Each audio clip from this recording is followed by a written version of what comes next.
সরকার প্রতিষ্ঠা হবে তার জন্ম শতবর্ষ এবং প্রতিষ্ঠা হবে। তৃণমূল কংগ্রেস চলে যাচ্ছে, তৃণমূল কংগ্রেস চলে যাবে, তৃণমূল কংগ্রেসকে কেউ রাখতে পারবে না। যদি এই মুহূর্তে এসআইআর বন্ধ করে দেওয়া হয়, যদি এই মুহূর্তে ইডি সিবিআই এর দপ্তরে তালা লাগিয়ে দেওয়া যায়, যদি এই মুহূর্তে বলে দেওয়া যায় যে আর কোনো নোটিশ জিএসটি পাঠাবে না, ইনকাম ট্যাক্স পাঠাবে না, তারপরেও পশ্চিমবঙ্গে মমতা ব্যানার্জি আসবে। চুপ করে বসে থাকার সময় নেই, এটা হাততালির সময় নয়। আজকে এই এসআইআর আপনাদের অংশগ্রহণ করতে হবে। এই এসআইআর নিয়ে তৃণমূল কংগ্রেস সমাজের মধ্যে বিভ্রান্তি তৈরি করছে। আমাদের ট্র্যাডিশনাল ভোট ব্যাংকের উপরে তৃণমূল হাত বসানোর চেষ্টা করছে।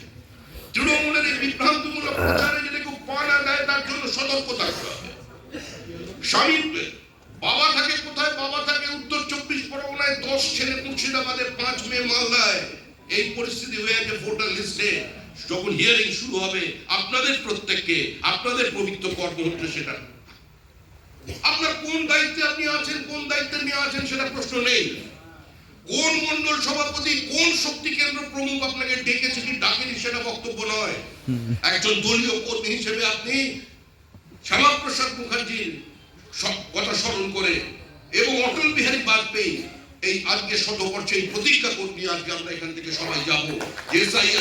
আমাদের প্রত্যেকে অংশগ্রহণ করবে এই যে কোনো মূল্যে। আজকে আমাদের প্রাথমিক কাজ হচ্ছে এসআইআর।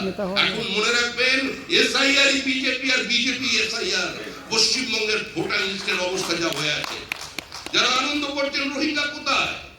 আরে রোহিঙ্গা বাংলাদেশি খুঁজে বার করানোর কাজ রাষ্ট্রের।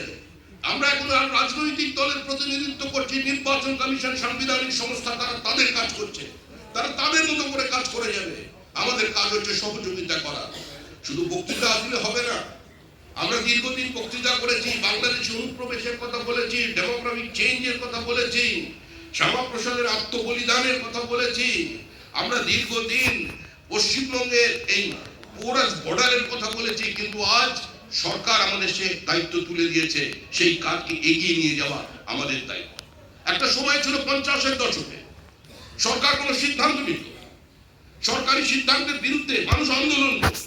सरकार निजे राष्ट्रयंत्र दिए निजे प्रचार माध्यम दिए केवल बीजेपी की लड़ाई मानकर चल रहे हैं।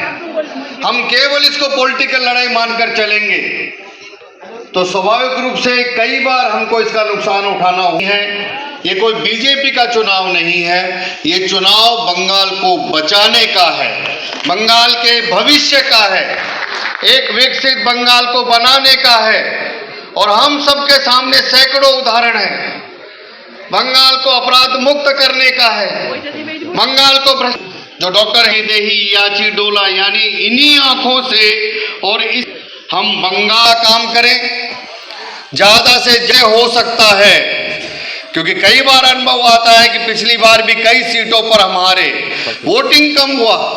हर की कमी नहीं है, हमारा वोटर घर से निकलकर वोट डालने जाए इनकी दृष्टि से काम करें। कार्यकर्ताओं को जो आज की टीम में काम जाएंगे कि हम सभी वरिष्ठ कार्यकर्ता आने वाले दिनों में एक सक्रिय कार्यकर्ता के रूप में पार्टी की शक्ल करते हुए आप सब आए। और आने वाले दिनों में जिलों में भी ये कार्यक्रम होंगे।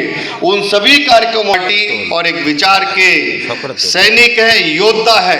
तो इस लड़ाई में कोई भी कार्यकर्ता ना छूटे, उन सबको सक्रिय करके हम लगाएंगे। यही निवेदन करते हुए आप सबको धन्यवाद देते हुए और प्रताप दा ने एक सुंदर आयोजन किया।